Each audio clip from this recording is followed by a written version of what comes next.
कार्तिक मास यो भैया सामा लेल अवतार चढ़ल कार्तिक मास यो भैया सामा लेल अवतार आने दिया भैया से बड़का भैया गंगा जमुना के रमाटी आने दिया भैया से बड़का भैया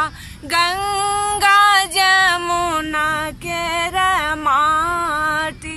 बनाए दिया भौजी से कन्या भौजी सामा रहे चके बनाए दिया भौजी से कन्या भौजी सामा